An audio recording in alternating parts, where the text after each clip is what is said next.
What are we trying to learn? Everyone is saying, I'm a student, I'm trying to learn, I'm trying to get more ilm. What are you trying to learn?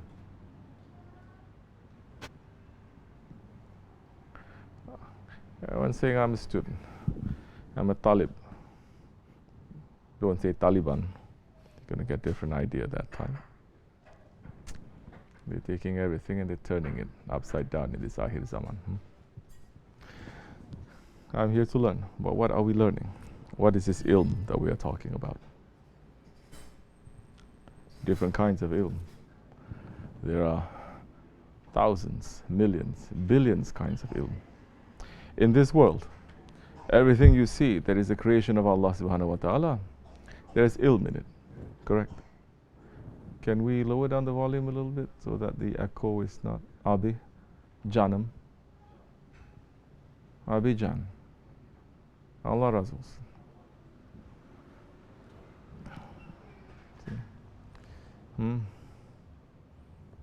So, A'udhu billahi minash shaitanir rajim. Bismillahir Rahmanir Rahim. We're asking support, of course, from our Shaykh to send us something to speak. This is not a memorized speech. This is not something that we've prepared. This is something that our hearts must be open and connected to those ones who are sitting in divine presence to send us something that is going to be of benefit to us for this Jamaat, for this time. Because the religion, it is fresh and it is alive. It is not a museum religion. Spirituality is not a museum practice. It's not a ritual. And you take away everything, what you're left with is just the remembrance of Allah. But what is the remembrance of Allah? Pulling your tasbih, saying Allah, that is the remembrance. That way Munafiq can do it, Kafir can do it, a recording can also do it. Strip away everything. What is the remembrance of Allah? You remember what you know. No. You remember what you experience. So what are we experiencing? Don't say we experience Allah. Suddenly everyone became prophet. They experience Allah.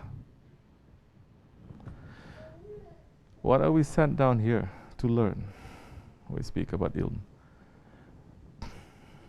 Everything that is in creation, from the smallest atoms to the biggest galaxies, there's ilm in it. But what is it that is in there for us? What is the ilm that is going to be beneficial to us? Out of these uncountable ilms of uncountable alams, what is the ilm that is for us? This in the Akhir Zaman has become a marifat. It's a hidden knowledge. Because you take this in your hand, it gives so much, supposedly ilm. Good ilm and bad ilm. How do you know which one is for us? How do you know which one is beneficial and what is not? To understand that the knowledge that is not beneficial, it becomes a curse to us. Not just something non-beneficial, it becomes a curse. Because the Holy Prophet ﷺ is saying, be busy with the knowledge that concerns you. If the knowledge that doesn't concern you, that is called a malayani. Things that don't concern you.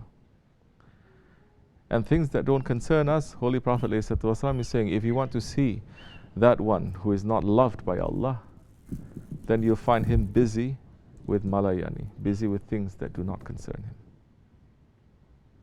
That in itself, to find what is knowledge that concerns us, that is for us, that in itself is a hidden knowledge. Because how do we know what concerns us and what doesn't concern us? Put everything away, let's look in the matters of religion. And what is this religion? So many people have so many different answers. Everyone is issuing fatwa these days. Let's look at what the Prophet ﷺ said. Because the language is, the religion, it is from him. It's not from anyone else. Some say we take it from Allah. If you take it from Allah, that time you are the Prophet. But our religion is saying, Ashhadu an la ilaha illallah wa ashhadu anna Muhammadan abduhu wa rasuluh. That the knowledge of Allah is coming through the bab of ilm, through the Prophet ﷺ. We learn our religion through him. And what did the Prophet ﷺ speak to us about? When Jibreel ﷺ came, he descended. And he came in the appearance of a man. He'll come in different appearances. But when he comes in the appearance of a man, he is always wearing a jubbah, having a full beard, wearing a sarq, a turban. He's not having a goatee. He's not having a shawl. He's holding a cane, and he came and he started to quiz the Prophet ﷺ, asking him, speak to me, tell me, what is Islam? That was Jibreel alayhi salam, which later the companion said he was dressed all in completely white, immaculate, and he did not have a speck of dirt on him, which is very unusual. Those Sahabis, they saw Jibreel alayhi salam. Not today, some Imams, they're giving salams to Jibreel and to other Malaikat when they were praying Laylatul Qadr on the 27th. Then later, the Wahhabi, other Imams saying, you cannot say such a thing like this. So he retracts it. This one was real. And Jibreel alayhi salam asked him, what is Islam? Correct? What is Iman? What is Islam? The religion. 5 pillars. What is Iman? Faith. Because so many can have the religion, but they're missing the faith. Who had religion and he missed his faith? Who is there as an example? Who is there as a giant in front of us? The Ahli Sunnah wa Jama'ah is saying, if you are not, go upstairs and rest. You, ready? This is Sohbat. Who it is that Ahli Sunnah says that what he wrote is second only to the Quran? That anyone who is against to his teachings is against to the Quran, against to Islam. Who is that one who is only afforded the title of Hujjatul Islam? Imam al-Ghazali. May Allah sanctify his spirit, yes, and sanctify his secret, because he is a saint.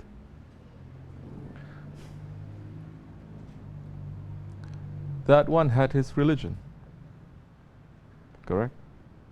And he came from a lineage of scholars and alims, not today's internet scholars. Scholars, real scholars and alim, who did not even look at one haram in his life.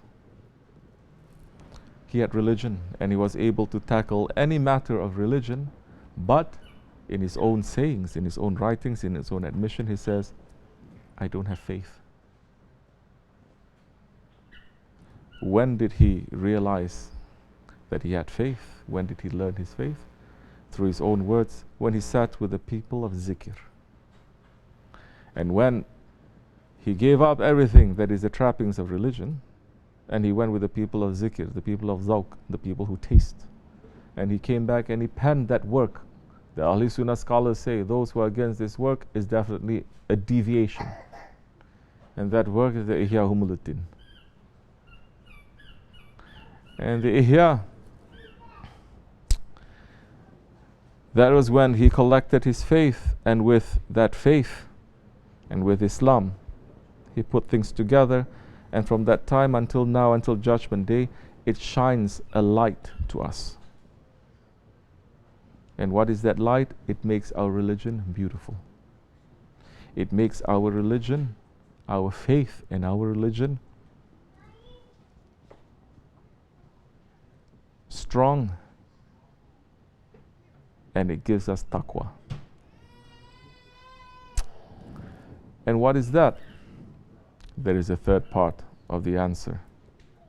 Third part of the question that Jibreel alayhi salam asked the Holy Prophet alayhi salam, tell me what is Islam, tell me what is Iman, and tell me what is Ihsan. It's to worship Allah as if you see Him, and if you don't see Him, to know that He sees you. So to worship Allah as if you see Him. If you don't see Him, to know that He sees you. This is experience. This is when you start tasting your faith. How do you reach to that point? How do you reach to that point of tasting that faith? So we know that through that hadith, Islam is just one part of it, meaning the 5 pillars of Islam. And faith, amantu billahi wa malaikatihi wa kutubihi, continuing the 6 articles of faith, it is another part of it. But the completion of our religion, of deen, you have to have ihsan, where you start tasting. How does one do that, to start tasting? These days everyone starts to say that they taste. Hear so many people, especially Sufi kind of people, Tasawwuf kind of people. I close my eyes, all I see is Allah. I clear my thoughts and I'm only in Allah's presence. We should not be speaking like that. Allah's presence, it is frightening. Allah's presence, that even the Holy Prophet ﷺ did not want to meet his Lord alone, asking Jibreel alayhi salam. It's not to say he did not want to, but he's saying to Jibreel alayhi salam, are you going to leave me now? Are you going to leave your friend after you've been my companion all this time? In the night of Mi'raj at Sidratul Muntaha, and Jibreel alayhi salam says, from this point, Ya Muhammad alayhi salatu wasalam, if I were to take one step forward, the divine lights will hit me and I will perish into non-existence. Because my creation, the way that I've been created, cannot come close to divine presence. Holy Prophet ﷺ, Awliya Allah saying he spent 4 times 40,000 years, light years, traveling from Sidratul Muntaha to divine presence. We should refrain from speaking like that, because people of other religions, they speak like that. God woke me up this morning. Today I was having my coffee and I was speaking to God, and God said to me, do this and this and this. In Islam, Allah spoke one time to one prophet. Let's put the Holy Prophet ﷺ aside for now. To Hazrat Musa alayhi salam. And because Allah directly spoke to him, he is known as Kalimullah. You may say you feel closer to Allah. Yes, that's something else.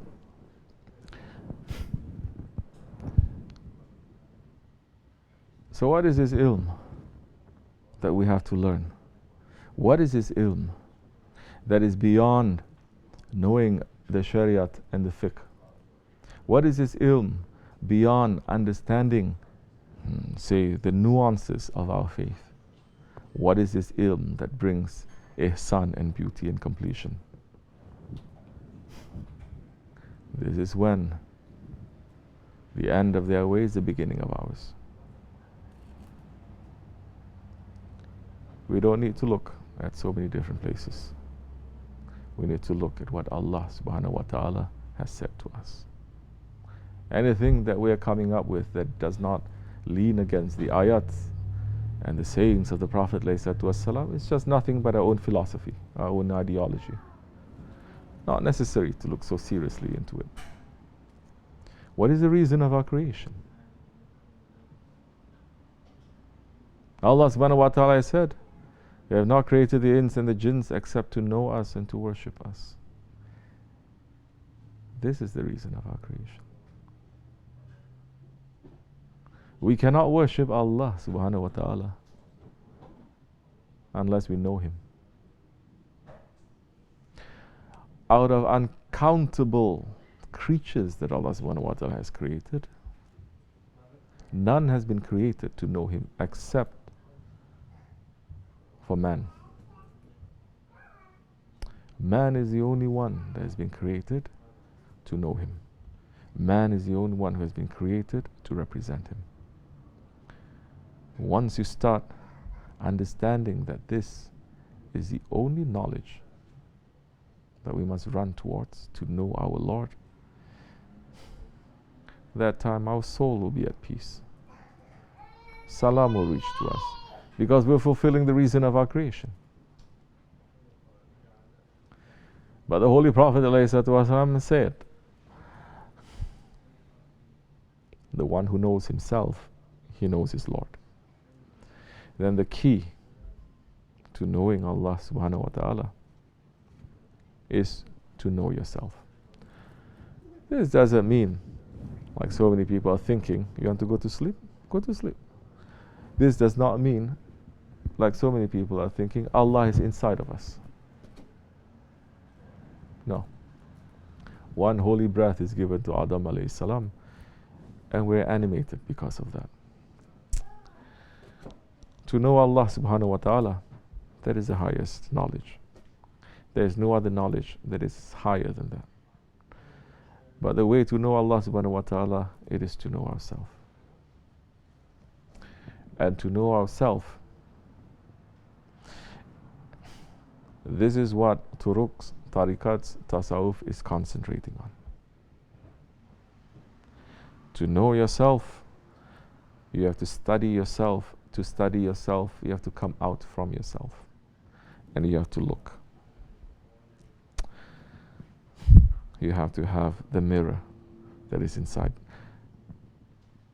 It's not inside of us. It is outside. The eyes that can carry everything in creation to witness and to see does not have the ability to see us, ourselves, even physically. You have to use a reflection. That reflection is Muhammad Rasulullah alayhi salatu wasalam. That reflection, it is through the inheritors that is following in the way of the Prophet alayhi salatu wasalam. That way we measure where we are. If our shahadat is true, where we are and how we're holding on to that Prophet alayhi salatu wasalam. In every way that we are living, in our thoughts, in our actions, in our intentions. That way, we will know our Lord. It's not just to say, oh, you are going to carry some sunnats. No. It's not just to say, okay, now you're going to wear this, you're going to wear this, you're going to wear this, you're going to come closer. Given, that is very good. Because to revive one sunnat, especially in these times, in the Akhir Zaman, your faith is like carrying live coal.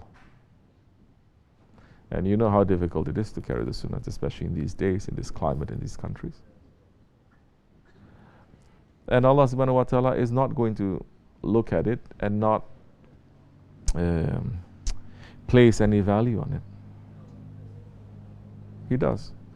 Understanding in the days of the Prophet ﷺ, the Muslims too, they had a very special identity that is different from the identity of the unbelievers at that time, correct? We're not wearing Arab clothes or Turkish clothes, we're wearing Muslim clothes. At that time, when everyone dressed more or less the same, especially in the same cultural way, Prophet ﷺ says, they tie their turban like that, you tie your turban like this. They wear their clothes like that, you wear your clothes like this, physically. So that even when they walk, everybody knows that these are the ones following Muhammad ﷺ. And they were persecuted because of that. But no, not just that physically that we're talking about. Following the Prophet ﷺ, holding on to it. We're talking about the knowledge now that is a batin knowledge.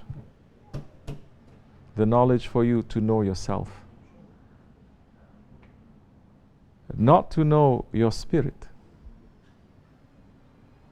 but it is to know what blocks your spirit from returning back to Allah subhanahu wa ta'ala. There is the knowledge, especially in the Nakshibendi way, that we are concentrating on, the 70,000 veils that separates us from Allah subhanahu wa ta'ala, for us to know and to understand, like what we said earlier, this world, this dunya is an enemy. What are the enemies around us that pulls us away from Allah subhanahu wa ta'ala? 4. Nafsu, shaitan, hawa, dunya. And concentrating on the nafs to know ourselves, that enemy that is batin, that is inside of us, that sabotages us, that so many are not even acknowledging and not understanding. The Holy Prophet ﷺ is saying, the one who has one drop, I'm paraphrasing, he has one drop of arrogance in his heart or jealousy, he cannot enter into paradise. We're not looking at fiqh, what we do or what we don't do. We're not looking at what we know or what we believe. We're looking at the perfection of the religion now. What will destroy our fiqh? What will destroy our belief? It's not so much you're collecting new knowledge. It is about getting rid of knowledge about yourself that you should not keep. How many are concentrating on this evil that is called anger? How many are concentrating on this evil that is called arrogance? How many are concentrating on this evil that is called stubbornness? How many are concentrating on this evil that is called envy? How many schools are there out there that concentrate on this? There are countless schools out there every day that talks about different kinds of ilm within the deen. But you'll be very hard pressed to find any school, or any organization, or any institute, or even any jamaat that concentrates on this and following and trying to get rid of this evil that is inside of us, to make us at least to understand and to realize. Majority assume it's not there, or it's very simple. Just say tawbah and you'll be forgiven. What's important is tajweed. What is important? It is to know the fardu ain. I'm not knocking this down. Yes, you should know all these things. But it is like a man who is guarding priceless treasure and is building a fort around it and is leaving his back door open. That's not intelligence. And this is going to stop us from knowing our Lord subhanahu wa ta'ala. There's a prayer that we make. There's a prayer that is coming from the Holy Prophet ﷺ, that in this way we're supposed to make it every night. Salatul Najat. Before we make the dua, after we give salams, we say, Ya Rabbi, just as fire consumes wood, so envy consumes all my good deeds. It consumes all my good deeds. Help me to get rid of my envy. It makes a man now to understand himself, to take the mirror and to look at himself and what separates him from his Lord, to cure the sickness that he has. This is important. Otherwise, you can build the strongest fort, you can put the most priceless treasure, but your back door is open, the enemy will come in and steal everything away without you understanding, and you'll be left with nothing. Inshallah Rahman, may we be those ones who are not going to be losers when we enter into the grave. May we be ones who are awake and aware to keep our religion strong, to keep our shahadat strong, not to make any hidden shirk, and to take away all the ilahs from our heart, for the throne of Allah that is our heart to contain but Allah, nothing but Allah. May Allah forgive me and bless you for the sake of the Holy Prophet ﷺ and our Shaykh. Al-Fatiha. Ameen. Assalamu alaikum wa rahmatullahi wa barakatuh.